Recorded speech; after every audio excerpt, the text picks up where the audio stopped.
Okay, well, hello everyone. Thanks for logging into the meeting a few minutes early, just so we can check that you're all in. I'll spotlight my video, so hopefully this will be the largest image on your screens. If there's any problems with that, please let me know in the chat. I've got them on a screen off to my left, which is what I'm looking at now. I see a few of you put some good morning greetings in. So good morning if you're watching from the USA. Good afternoon in the UK. And there was one person in Australia thinking of watching it, but I think they're going to watch a recording of it instead. But otherwise, I imagine that would be good early hours of the morning. Greeting to them. There are about 100 of you in the meeting at the moment, which is fantastic. I'm a bit overwhelmed by how many people have signed up for it. But just so I don't lose any questions, it's obviously going to be a bit tricky for people to unmute themselves. If you all decided to unmute yourselves and ask a question at the same time, it would be a bit chaotic. So if you can put questions in the Q&A section, I've got that up on the screen to my left as well, so I'll be able to see the questions that you put in there and answer them as we go along. There will be an opportunity to be in touch with me after the demo. If you have any questions that occur to you after and you want to get in touch, please feel free to do so, and I'll talk a little bit more about that at the end.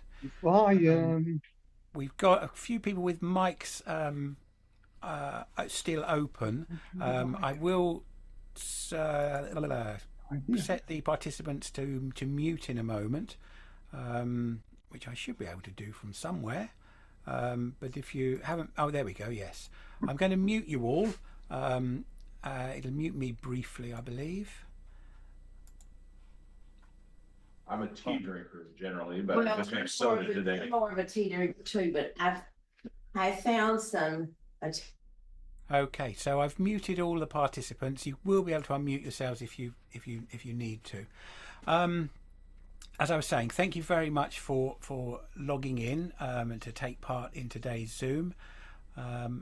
I will be starting almost immediately, but before that, we've had a few people just join again, and now there's a possibility my Zoom limit might be reached during the meeting, in which case I'll have to turn on a streaming facility for the overflow, so that might interrupt it briefly. I'm assuming that most of you are here because you're interested in using an airbrush. Maybe you use an airbrush already, or perhaps you're thinking about using an airbrush.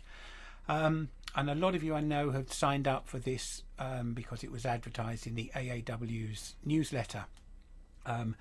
I thought they'd put it in a week or two before the event, so I sent it to them some weeks ago, and maybe that's why I've had so many people sign up for it.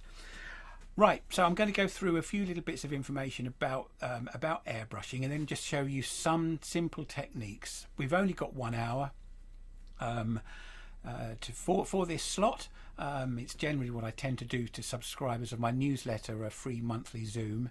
And if you signed up through the AAW, you should be getting my newsletter as well, so you can join any future free Zoom events that I run. And they are free, they will always be free. I don't do Zoom ticketed events. I think this is a nice way of just sharing ideas, and I get quite a lot back from It was during the time when he was starting. That's a bit strange. Someone's unmuted themselves. Stay away from people. Okay, I'll mute everyone again. I have to keep that little window open as well. I think when new people come in, they might unmute themselves. Right, so let's get on with it then. It is now 3 o'clock or 11 o'clock.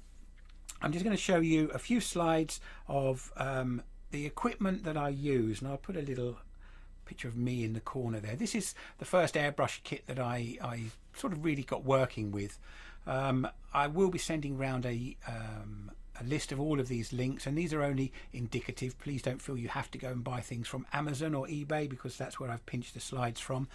But this, if you're interested in getting started, you don't have any kit, is kind of reasonable, but there are slightly better options.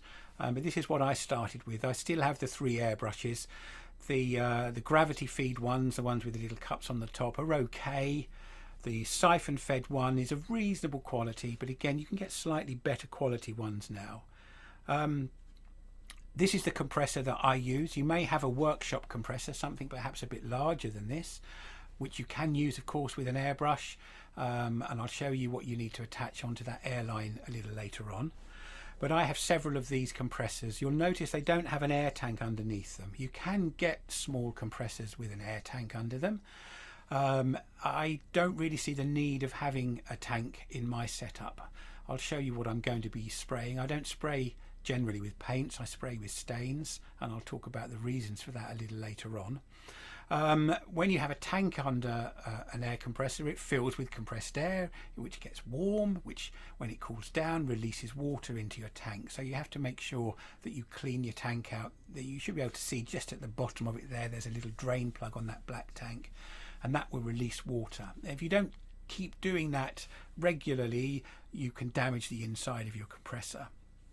The difference between them is that this compressor just keeps pumping a pulse of air 60 times a second, maybe 50 times a second in the UK, 60 times perhaps in the States because of the different frequencies.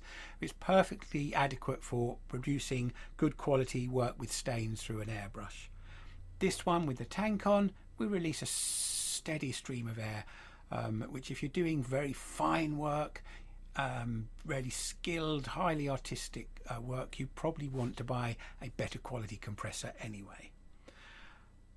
If you want to get into it and you want to have an all-in-one solution that's pretty reasonable, one of my fellow turners in the UK, Emma Cook, aka the Tiny Turner, that perhaps some of you will know, or many of you will know, she sells these kits. These are a good introductory kit to work with stains and thin paint, if you want to have a go, and they're very modestly priced. I don't have one of these, but I've seen them in action. The one I have is even cheaper, and there'll be a link to this in the information that comes out after the meeting. If you've got your own compressor and you want to use an airbrush with it, you'll need one of these regulators, so that you can set the pressure. Now that's done in various different scales, PSI or bar. PSI, I generally tend to aim for something around about 25 PSI. You can go a little lower and you have a little bit more control. And in terms of bar, if you use that, I generally tend to run at just under 2 bar. That is a little on the high side for the stains that I use, but I'm not a very assiduous airbrush cleaner. And you'll see that in a moment, and I'll explain what I do with my brushes a little later on. So in terms of using airbrushes, I'm fortunate to have been able to buy several of these sets of airbrushes when they were only £65. These are from eBay. These are currently available in the United States. Can't find any sets in the UK, but these are a reasonable one if you want to get into the same kind of setup that you'll see me using. And you can find them on AliExpress as well as on eBay, but whether you choose to shop there, of course, is entirely up to you. The only thing I've added to my airbrushes, and you'll see it on all of them when I start showing them to you, are these quick connectors that allow me to change one airbrush to another very quickly. I find them very, very handy. If you don't want to spend a huge amount of money and you think, well, actually I want to get a reasonable quality airbrush, the ones that come with a compressor generally are of a lower quality, probably similar in quality, I would say, to this airbrush. This is probably a notch or two above them, and this is a gravity fed airbrush, cups on the top. It comes with 2 different sizes, but generally for the kind of work that you're doing when you're working on a piece of wood turning, you only need a few drops of colour anyway. So this is a pretty reasonable airbrush. The one I recommend to people if you're getting started and you only want to have one airbrush is this airbrush. It does sometimes come up on Amazon with a 15 or 20% reduction in the price. It's a very nice airbrush, good quality, it sprays well. I've only ever had to use the very small cup on it. As I say, you don't need very much colouring medium in these airbrushes. We won't have time today to go into a lot of detail about how you clean and maintain the airbrushes. I really want the focus today to be on showing you ways that you can use it decoratively, possibly artistically, on wood turning. But this is one that I certainly would recommend. If you want a more recognisable name and you don't want to spend a huge amount of money, These have gone up quite a bit in the last few years. I think I bought mine for about £70. Now they're nearly 100. This is a Neo, and notice it says for Iwata on the label there. It's not made by Iwata, who are a Japanese company. I think they're made in Taiwan, but they are very good quality, and that will stand you in excellent stead for many, many years. The gallery one, the one I showed you before, will do pretty much just as well, I would have thought. The type of airbrush that I use, and here's one of them I'm holding up, is a siphon fed airbrush. So it doesn't have that cup on the top. It works by sucking up the paint through a cup. I'll get you one. Through a cup that is plugged in underneath the airbrush. And you'll see my airbrushes. I'm lucky that I have one of these for each of the colours that I use. Hence the quick connector fitting that makes it very easy for me to change. They're very hard, as I said, to get hold of at the moment, that particular design in the UK. You might find ones that look very similar on eBay for about £15 to £18. I've bought one or two. The build quality isn't great. The spray is a little bit sputtery. So that's the risk of buying cheap airbrushes. You generally need to spend in over £20 really to get anything I think that will be of reasonable quality. This is such an airbrush. If you wanted to get a few siphon fed airbrushes and you couldn't find that kit, you can find them cheaply in other places like AliExpress, but again you're free to do your own shopping around. The one I don't recommend, the type I don't recommend, is the one on the right here, which, as you see, has got a sort of brass nozzle that the cup is plugged into, and that mixes the paint outside the airbrush. I find that really very unreliable, especially in the very cheap end of the market. There are some more reputable or renowned airbrush suppliers. I think Pash make one like this. Their airbrush costs about £100, so it's going to work well. But these cheap ones that have this, I think they range from £12 to £15. I found them very frustrating. They look superficially similar in that they've got the button at the top to press, but that's all it does. When you press that button down, you just get air and you get paint. You've got no control really over how much is coming out. The one on the left there, which could very well be the airbrush I'm holding in my hand, of Volamart, not a brand that's very well known, is a little more useful in that the button at the top, and let's put this onto a different view. So this button at the top does two things. It'll focus in a moment. So press down and you get air coming out, and then pull back and you get the stain or the colouring medium coming out, as long as it's plugged in, of course. And then to stop the paint coming out, forwards and then off with the air. This type of airbrush gives you much more control with how the stain goes on, because you've got control in how far you can pull back. Less paint, a bit more paint, a bit more, too much probably, and it'll splatter all over your work. So yeah, go for the airbrush on the left there. So I think that's just about it, apart from what I'm going to be using today. And what I'm going to be using today are stains. I almost exclusively use spirit stains. So they're the stains on the left of the picture from a company in the UK called Chestnut Products. They are available in the United States. There are several suppliers there who provide these stains. They're absolutely fantastic. They are very colour fast, bright, vibrant colours. They do a range of wood colours as well, but I'm more interested in the rainbow colours. Alternatives to that are some water-based stains in the UK. There's a couple of suppliers, Intrinisic Colours from Hampshire's Sheen, and the stunning stains come from a company called Crimson Guitars.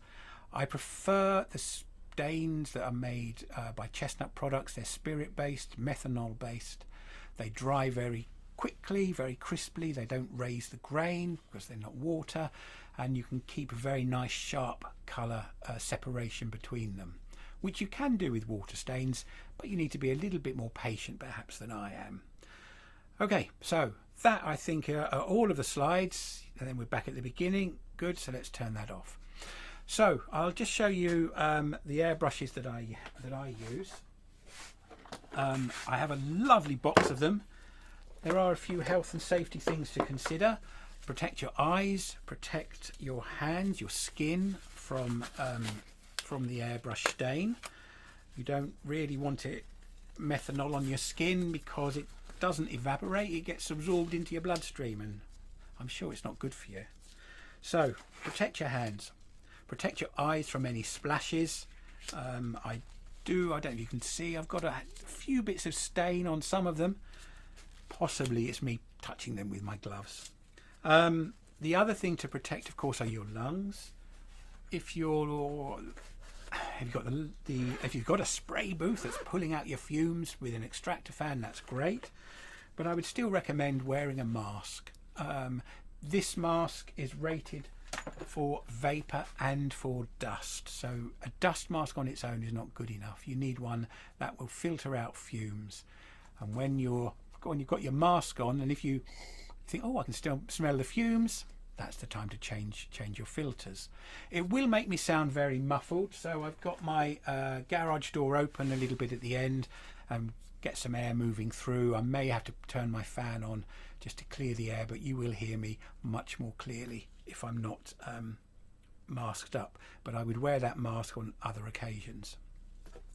Okay, so just got a few of those airbrushes down here that I've just shown you. So this is the Iwata Neo. Get it into shot properly. This is just a very good basic brush. It's very good quality. I would recommend this if you wanted to get into airbrushing and you only wanted one airbrush.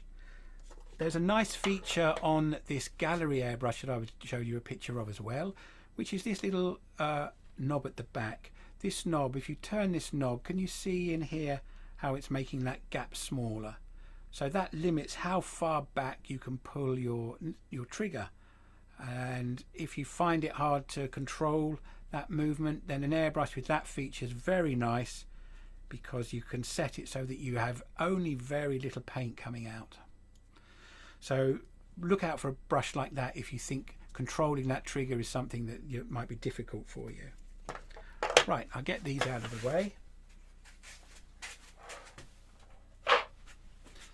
And we will get on to some spraying. So I've got, as I said, I've got all of these airbrushes.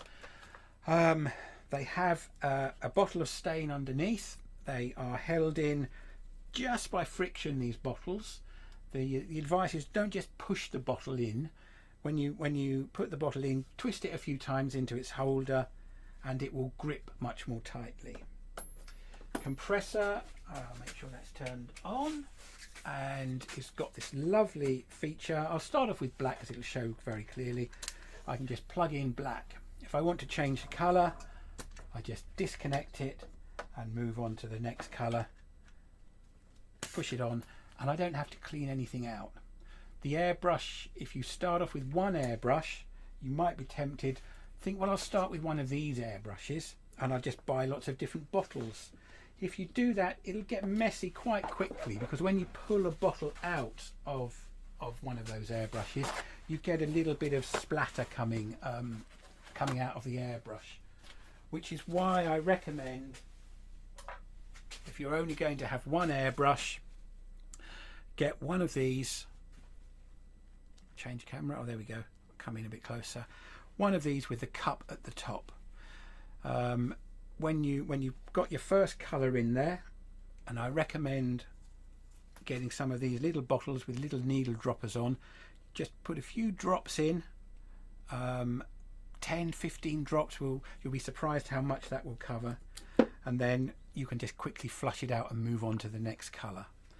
They're a lot quicker to clean out than cleaning up the mess from pulling one of these bottles out and then putting the next bottle in after you've flushed the airbrush through to clean out any existing stain from the previous colour. Right, so airline, I'll plug that on. Just having a look. Any questions. I've got the chat question and answers. Okay, question about pressure. 25 psi, just under 2 bar is generally what I tend to use. That's been answered, so I can click that. We've done that one, but keep the questions coming if you have any. So I'll just show you a couple of ways of using the airbrush and controlling it. You can put stain on with the wood running or the blank turning. There are 2 actions. So when I press down, I'll do it with this hand. You might be able to hear the compressor kicking in and the air coming out. There's no stain coming out. Stain won't come out until I pull that trigger back. So you can see that appearing on the blank there. And if you go in very close to the surface, you can get a strong ring of colour. I'll just find you a slightly better angle for that. Oh, that camera's decided to turn itself off. Okay, so here we go. So I can get fine crisp lines. If I want to build up the intensity of the colour, it's much better to do a few light coats, and you can see that getting stronger and stronger. The further back your airbrush from the work, and let me put this on the overhead camera so you can sort of see that. If I was very close before for the putting in that line of colour, as I come further back, that sort of distance is a much softer. You can see it slowly appearing. Now that for me is the versatility of the airbrush as a way of getting colour onto a piece of wood turning. Bit more versatile than using a brush or paper towel, which I use a lot actually. You can get some quite nice effects with paper towel. So you can use it to put on solid lines of colour, and that can make a nice pattern in itself. Imagine this, I'm going to use all of this piece of wood, but imagine this being done further out on the rim, and you can have quite a nicely decorated platter rim.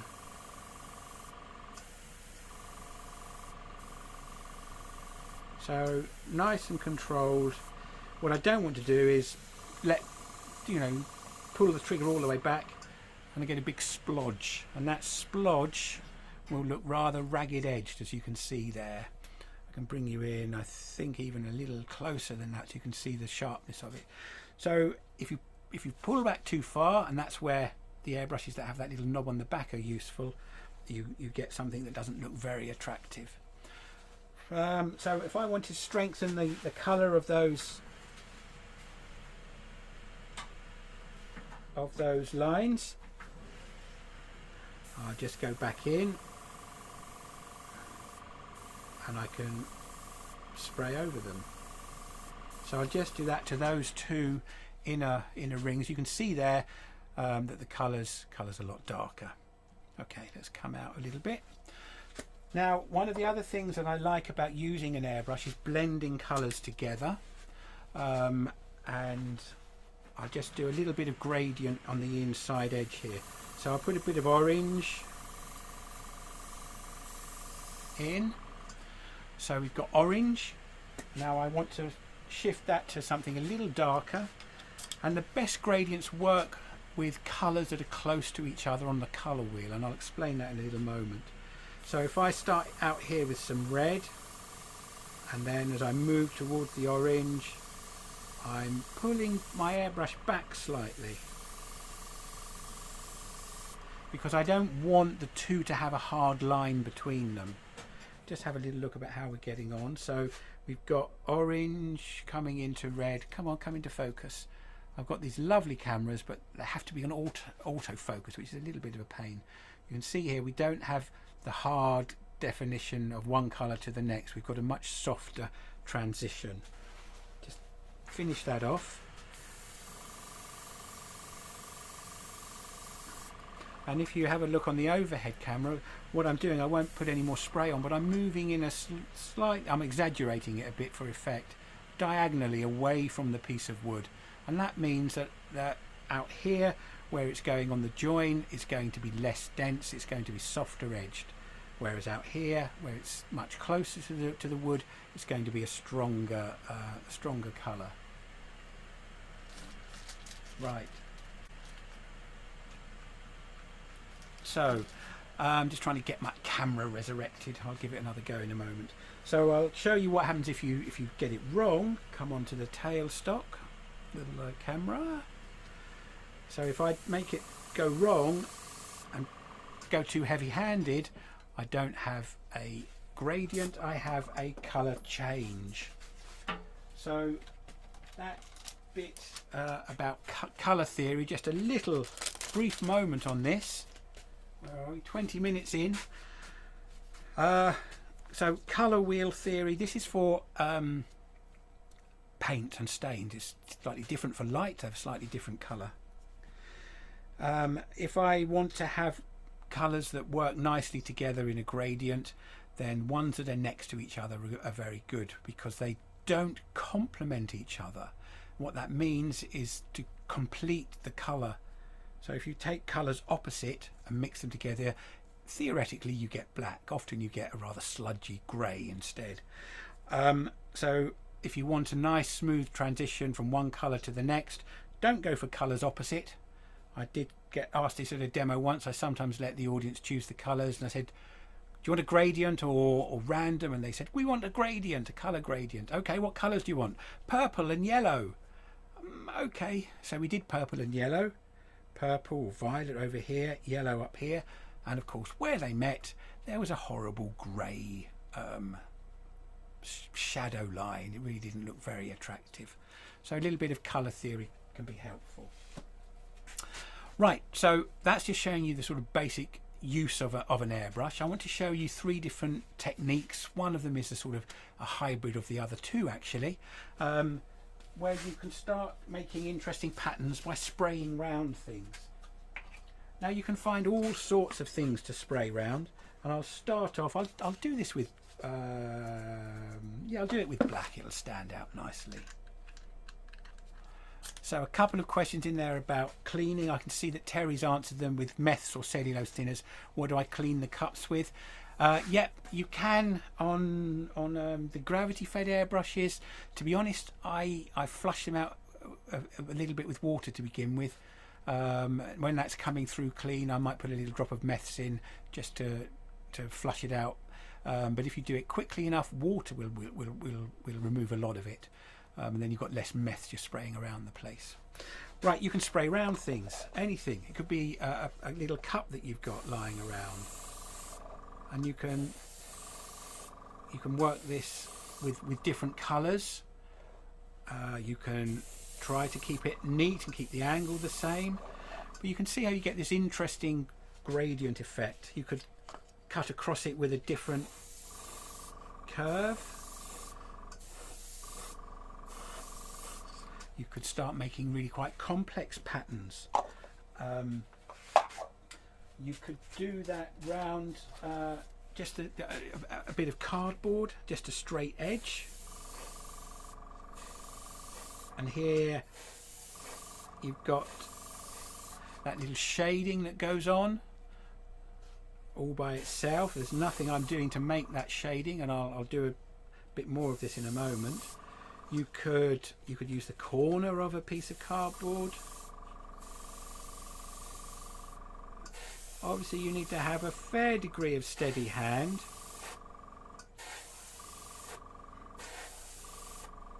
But if you're looking for ways of embellishing your work, moving a bit beyond, you know, just bands of colour or blocks of solid colour, then this might be something of interest. And if you go back in there with a different colour, you're going to change the appearance of it as well.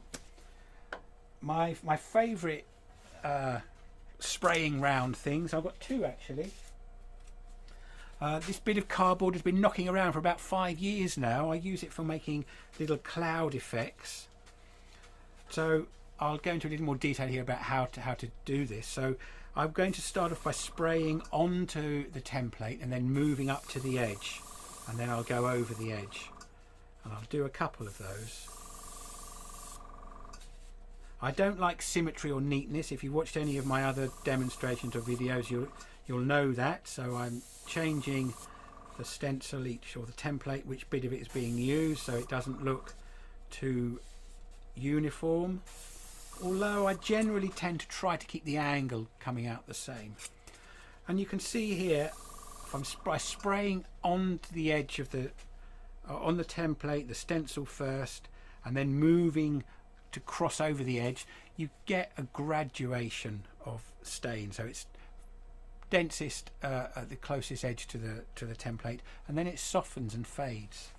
So you can do that with some complementary colours. So not complementary colours, they'll go grey. Colours that are next to each other, analogous colours, harmonious colours. So if I put some red and I go in those gaps, I'm building up these little waves or clouds of colour. There's nothing to prevent you doing this rather than radially like I'm doing, but just doing them all horizontally and creating a sort of massive sunset cloud effect. Where there are those gaps, I could go back in with some orange and fill them in. I quite like using yellow.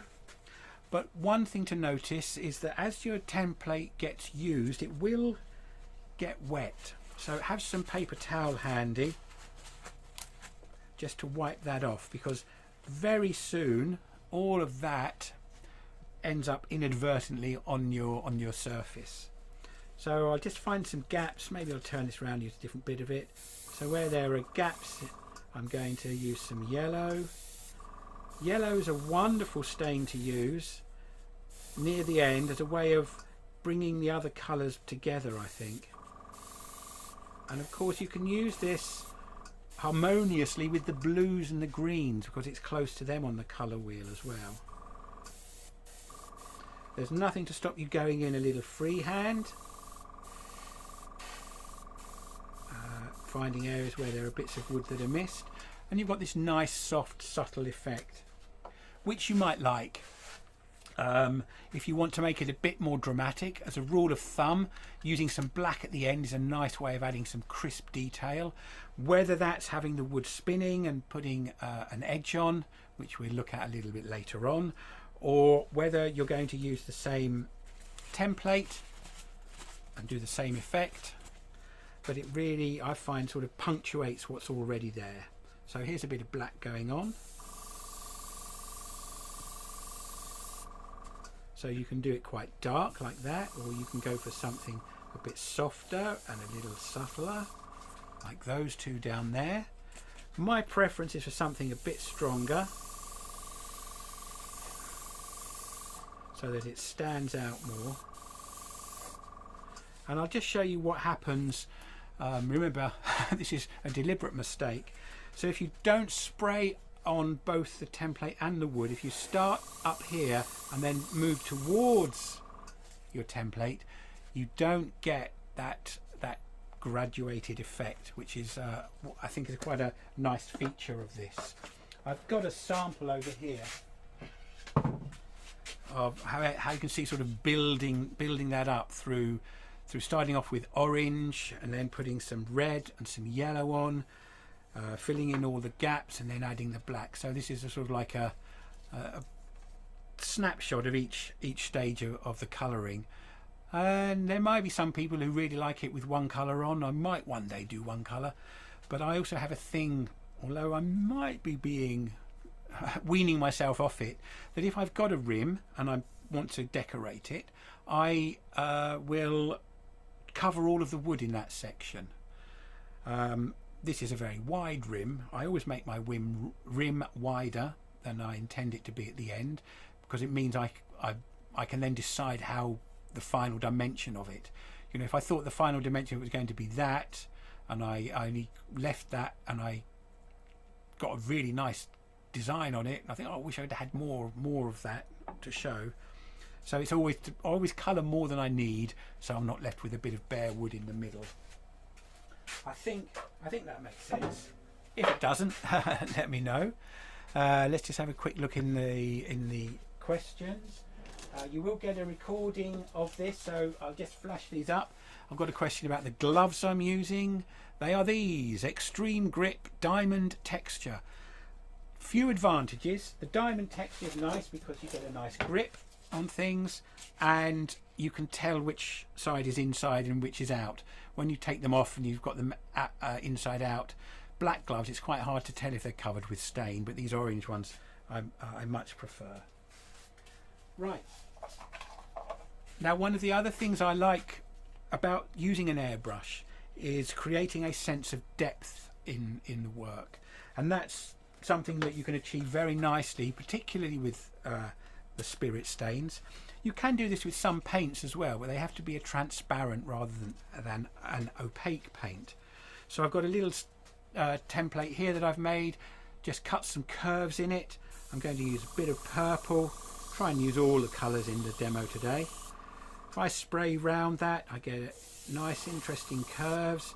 I'm doing exactly the same thing by spraying onto it first and moving around, and we start to see building up an interesting pattern, and you've got the sense of depth there. So I would do a sort of a few sprays of it, and then take stock and think, is there anywhere where the coverage isn't great? So over here I haven't got very much, so let's do a little bit more. But you get immediately the sense of depth, the idea of sort of little veils of layers of, you know, gossamer or something. You can do other colours. You might get a nicer pattern with this with one colour. I quite like doing this with a little bit of green for some reason, which isn't a colour that I use very often. But I'll find where there's a gap. So there's a bit of bare wood here. So let's see if this other camera is back and working now. No, it's not. Okay, so I'll do it on this one. I'll fix that in a moment. So into that space, a little bit of green. You don't have to use the whole length of what you've cut. You can just pick out little parts of it. And I guess as a sort of rule of thumb, you don't necessarily always want to go 50-50 if you're going to use two colours.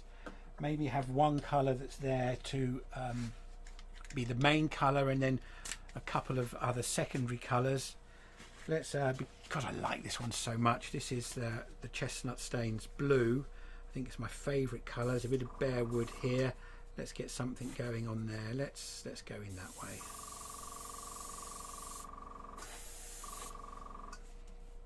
And don't want to sort of put the same pattern over what's already there.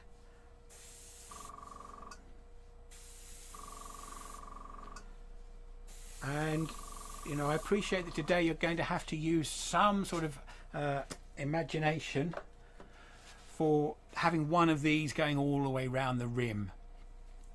This is like a sample board. I'll give you a head-on view of it, of different ideas and different techniques. So this one particularly I like for the sense of depth that it creates. So if I come back to these earlier ones, I said you could liven those up with a bit of colour. We could just quickly freehand in some of that. So if I start with a bit of yellow, let's do some in those curves. And this is the nice thing about using an airbrush, the sort of freedom and ease of application. You know, once you've got your trigger finger sorted out and you've got control of it, you can do quite a lot of freehand stuff. Now, one of the things about these stains, there's a few questions, I'll come to those in a moment.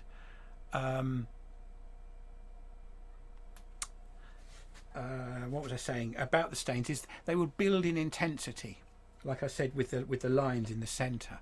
So those lines of orange that I've put in up here, if I come back and put another line in, it's going to be stronger and stand out and have a bit more vibrancy.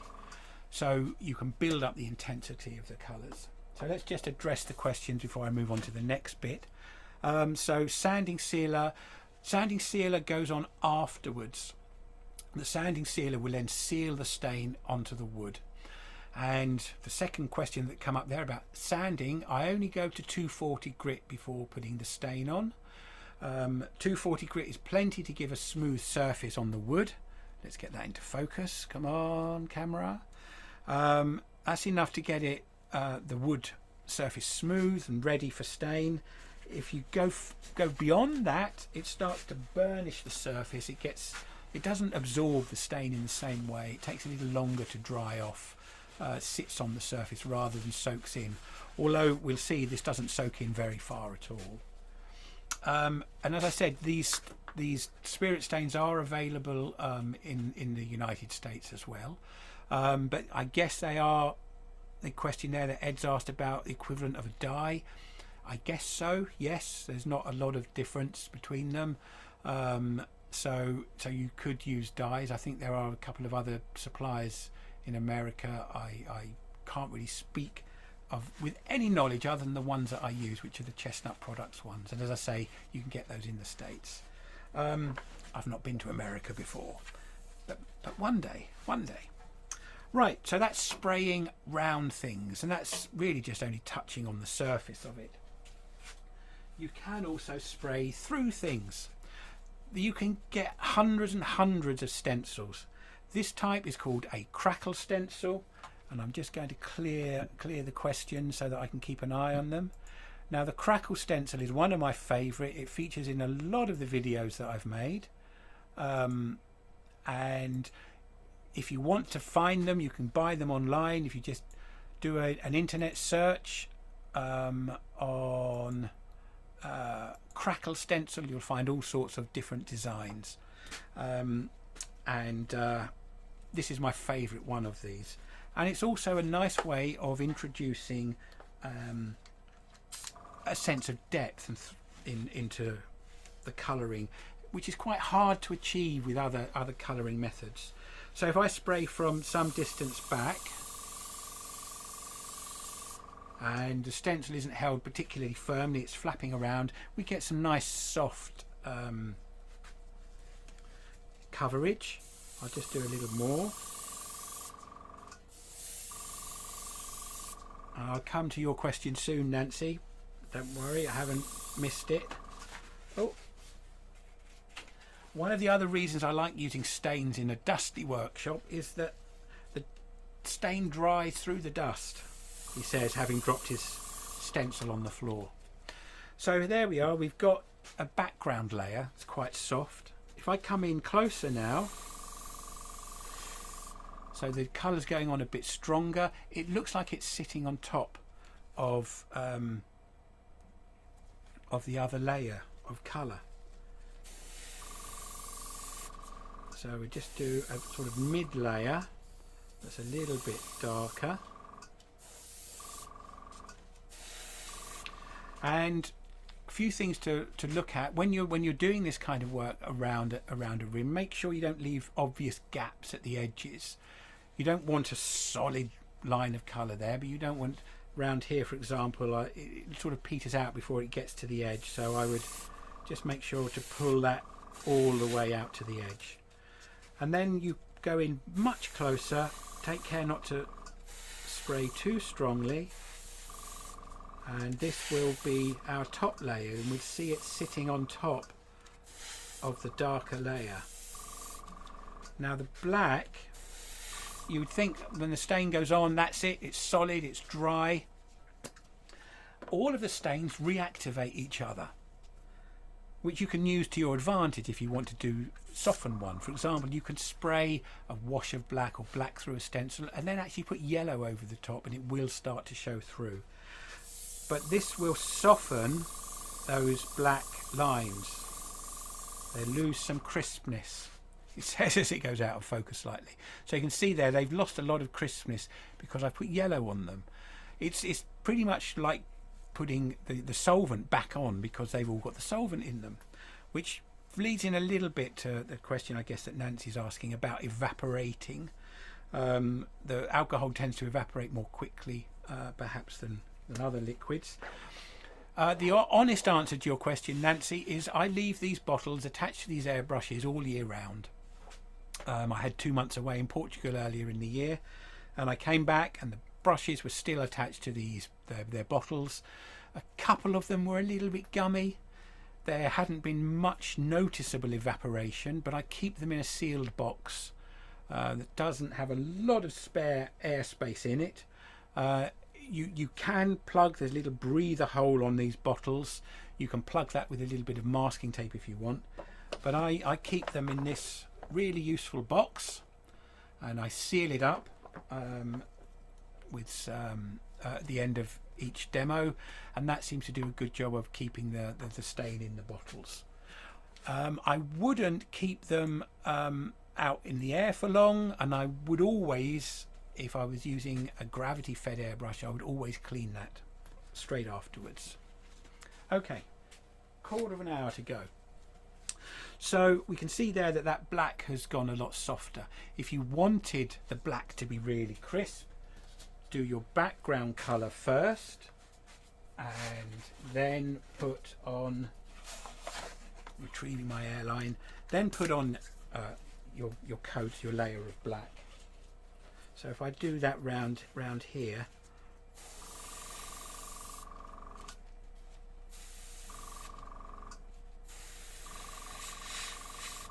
so you can see here we've got much crisper edges, and this other line here compared to what was there originally. So if you want your black accent layer to be really crisp, make it the last layer that you put on. Okay, so that's the first of things to spray through.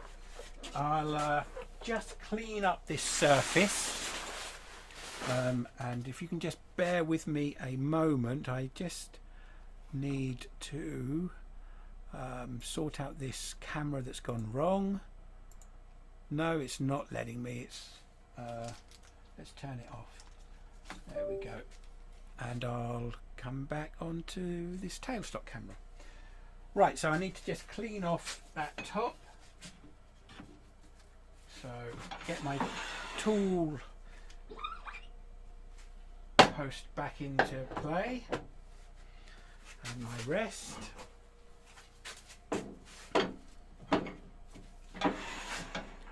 And I'll just skim that surface off. I won't sand it again. We'll see. It won't be as smooth this second time. But there's very little wood that will actually need to come off.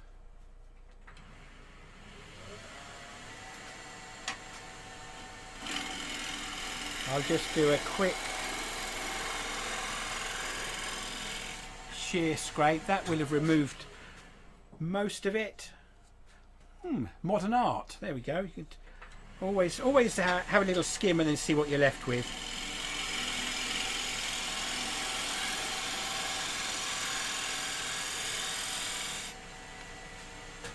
Okay, so I guess that's probably taken about 1 millimetre or so of wood off. Really, really very little. I'm going to put my little table back in here because it's handy to have that. When I talked about the health and safety and so on, I didn't talk about protecting your lathe. A shower curtain is a brilliant protective cover for your lathe when you're colouring things. So, spraying through things. I showed you my favourite stencil, my crackle stencil. You can make a version of a crackle stencil with just some hot melt glue. This actually survived an experiment. You can find the video on my YouTube channel where I put a layer of yellow on, covered it up with some of this glue, then did orange, more glue, red, glue, and then finally black. But it makes quite a fun little template to use, or stencil. Let's come back onto the tailstock and I'll just show you the kind of effect. You can get a sort of skin effect.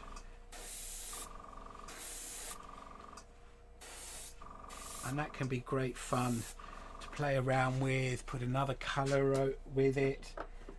Let's go for mixed foliage rather than skin perhaps this time. Bits of green in there.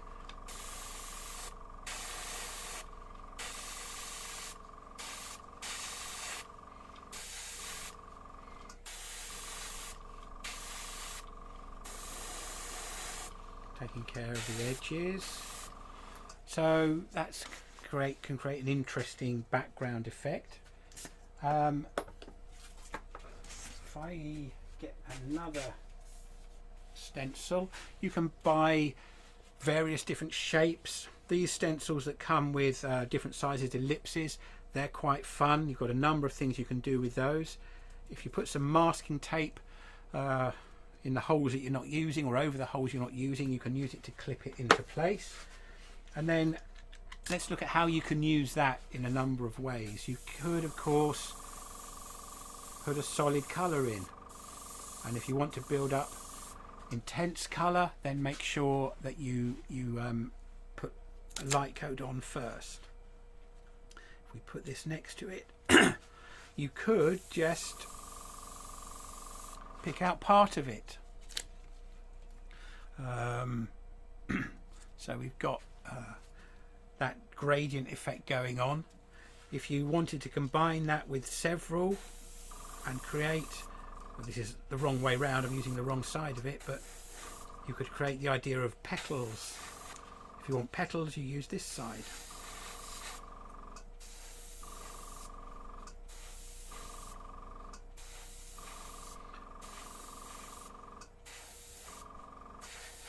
And obviously you take a bit more care than I'm taking. Another alternative for these is to do a gradient in them. So we get one colour there,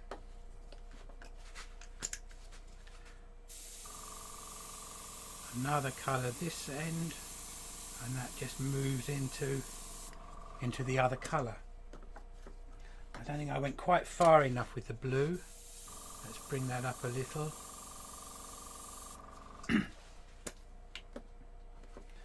So if we take that off, yeah, if you had a few of those going around the outside of your platter rim, that could be quite effective.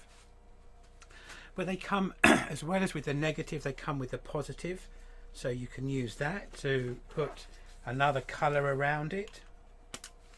So if we use this to mask off,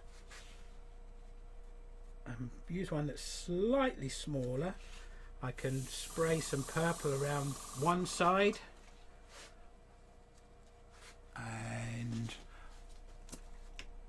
take some blue around the other side. And there's an old live stream on my YouTube channel of this effect, my peacock bowl I called it, and it's one of the few things I've made that actually is in America with my friend Valerie. So there we go. So we've got that nice gradient in the middle, we've got purple and blue on the outside. You do a few of those going around, then you've got quite an interesting pattern being built up.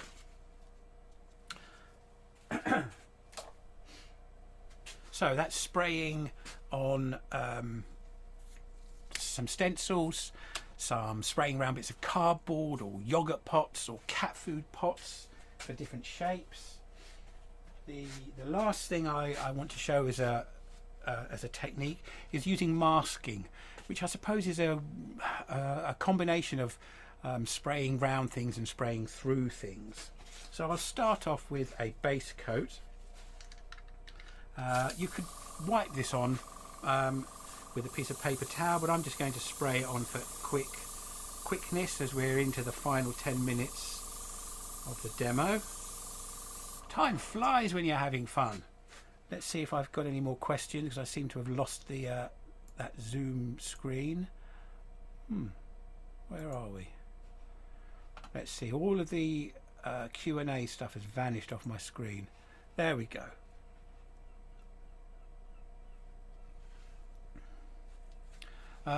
So we've got a few questions in the chat, which I'll address briefly. Spray sanding seal. I spray sanding sealer on. If you wipe it on, it moves all your colours around. So I use a sanding sealer in an aerosol. This is the one that I use, Chestnut Products. I use acrylic sanding sealer, and then I generally use an acrylic lacquer over the top. Yeah, so how would I blot on stain for a focal point? I might not be time to do that today, but if you have a search through my channel, there's a lot of paper towel application videos on there. Can Indian ink be used? Yes, I haven't used it. I've heard from others that you can. You can put paint on over the stain if you want to. Again, there are some videos on my channel of me doing just that, mixing paint and stain. Do airbrush handles come with the colours, or did you add them? Some of them come with the colours. That came with the colour. The orange I added, it's got a bit grubby by spraying it with some orange spray paint. I think that's all. Is that all of them? How I make my cardboard stencils. I'm sure this is a joke question, but this is how I make my cardboard stencils for cloud effects.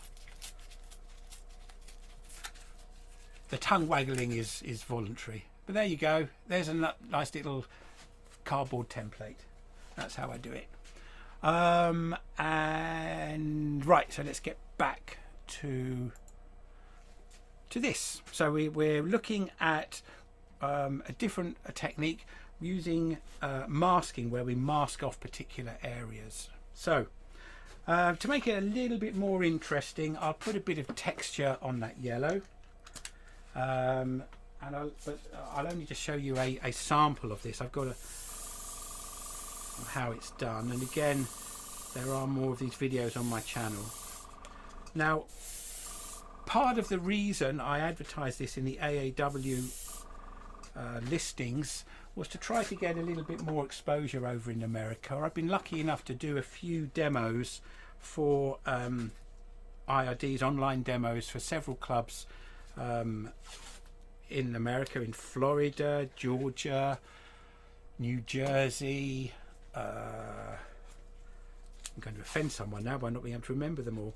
I think Virginia. So if you are watching from America and you're in a chapter there, and your chapter has online demonstrations, feel free to recommend me if you've enjoyed what you've seen today. If you also feel that, oh, I've enjoyed it so much today, I'm going to buy Stuart a new paintbrush. There'll be a little link in the chat. I'll put it there now. These zooms are free, as I said at the beginning. There are costs involved though in putting them on, so if you're in a position to make a contribution, that would be gratefully received, but there is no obligation whatsoever. Right, so while I was talking, I've just masked off two areas with a bit of tape. You can use masking tape, but painter's tape is better for stopping stuff getting under the edges. And again, this is where I like using an airbrush, because I can put a very, that's the wrong colour, well, I'll stick with this, put a very soft colour, soft layer of colour, and it will not bleed under that surface. So under there is yellow, here is orange. So this is the orange layer I'm putting on now. This is the layer beneath. The top layer has been protected by the ribbon. And just to emphasize the edges of that area underneath there, I'm going to put a dark shadow line down each side.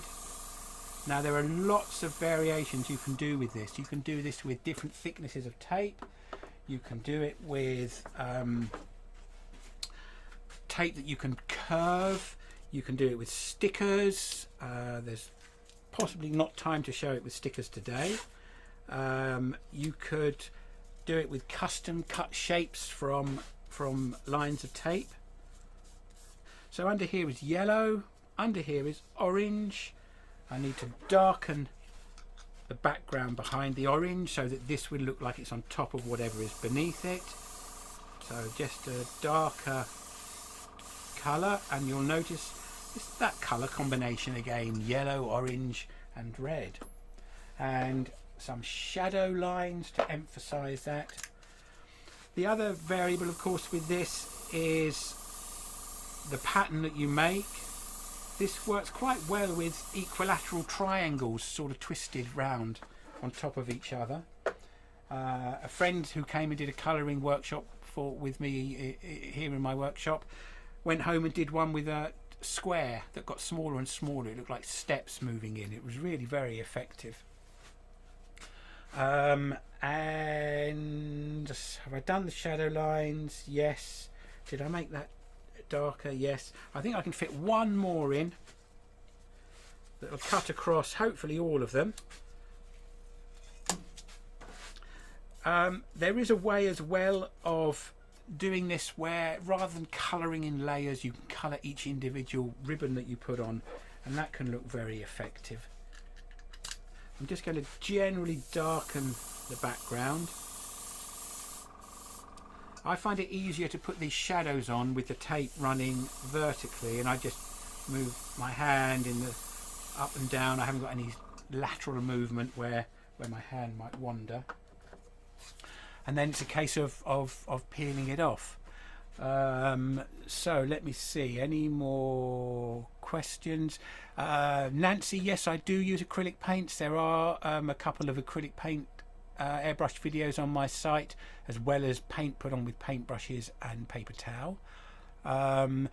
Greg, I should use airbrush masking film. I've got it in my drawer and I've had it for about 3 years. So soon is the answer to that one. And the masking tape brand, well, the tape that I use, Hugh, is from B&Q in the United Kingdom. It's their version, I guess, or a cheaper version of frog tape. Precision line masking tape for all paint types, it says. There's a much thicker one. That's the one that I'm going to sort of customize the edges of. So that can be a very effective one. That's the type that I use. Masking tape, I get the masking tape. I try to get one with a named brand because some of the cheaper ones are not very good. Right, so I'll just pull that off so you can see what it looks like under there. And we started off with yellow, and then we had orange, then we had a red layer, and we're getting into the last minute. So you can see there how that works. The yellow was protected, so then we had the orange running underneath it, and then underneath there got the red going as well. I'll just give you an end-on view of that. Here's another example which I'll hold up there for you. So here's a variation, a sort of loose triangle pattern going on with different thicknesses of tape. The middle has been left in. I always leave the middle in when I'm doing a design, because that's where I can test out colour. I can spray my airbrush there to check that it's working well, and then I will put a finish on before I turn the inside out. But that was done in just the way that you've just seen. I said you needed to have an active imagination to sort of picture this as something that was done all the way round for it to have a bit more effect. I am fond of making these sample boards. There wasn't time today to show you this. I'll leave you to work out how that was done, or to search through my YouTube channel and find it. But it did involve sticking masking things on. Well, that's part of it. But I quite like that's one of my favourite ones. But there are two other things that make your colouring look good. If you think, oh my god, it looks awful, here, you know, it looks a bit incomplete. Once you actually get a nice clean wooden edge against something, you suddenly think, oh, that looks quite interesting. It lifts it, it defines the beginning and the ending of it, rather than it being the sort of a potential. The other thing I should point out about finishing the wood and colouring is colour does not hide tool marks, torn grain, poor shapes. You can see here I've got tool marks in there. The colour does not hide them. You have to get a nice good finish. The fireball on that one in the hand, where I don't know what you mean by the fireball, whether it's these or this thing. If it's that thing, you'll have to wait for a future video. It's my sunflower stencil. But there is a video of this effect on my channel.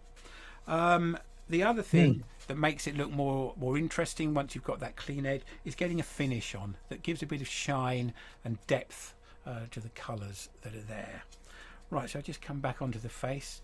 So, all right, yeah, so the one on the left, that fireball round here, it was this, round here, it was a sunflower stencil.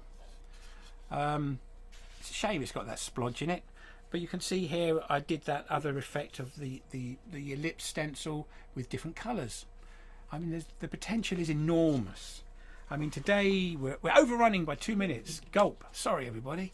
I don't know. Some of you might be going off to watch Todd Rain's demo later this afternoon on a cake platter. And you might want to have a cup of tea or an egg sandwich beforehand. I know I do. Right. It was just a whistle-stop tour. If you've got any follow-up questions that you haven't put in the chat, I'll have a look at them in a moment. Please feel free to get in touch with me. You've all got my email address. You've had several emails from me. There'll be a newsletter coming out shortly, in maybe a week or so. Also, I will be emailing you as soon as the Zoom recording of this is processed, and that email will have a link to not just the recording, the equipment that I used, and there's an information sheet on my website of my setup as well. There'll be a link to that, so you can find that too, as well as the link to buying me a paintbrush if you feel so inclined. The newsletter, when it comes out, it will have an invitation to the next free Zoom. I don't know how many people showed up today in the end. Oh, phew, 163. The Zoom limit for my meeting is 300. 340 people signed up for this. I generally tend to only get half the people turning up though, so I was hopeful that was the case this time. Although I'd love to be watched by all 350 of you. But do keep an eye out for that email, and let me know if there's anything further you'd like me to cover in any future Zooms. I did notice there would be oh, thank you, Gary. It'd be okay for me to run for another hour. That would have to be airbrushing for woodturners part 2. Let me see, there was something back here. It wasn't it though. Why do you apply sanding sealer before the lacquer finish? Michael, your question be the last one that I think I've got time to answer. You can just put the lacquer straight over the stain, but the sanding sealer that you put on first provides not just protection for the stain from the lacquer, but also something for the lacquer to adhere to as well. The lacquer goes on better, is my experience of it, so that's why I use it over there. So let me know how you enjoyed it. Keep an eye out for the next email from me. It'll have the link, and let's just change the view to gallery so I can see a few faces and do the obligatory end of Zoom meeting where we all wave at each other. So there we go. Nothing else has come in. Thank you for all of your nice comments about having enjoyed it. Oh, someone multitasking from New Zealand. Well done, David. Thank you very much. Oh, Colin. Yes, there we go. Look, there's one in existence. That was the one. Was that the one you made here, Colin, or was it a new one?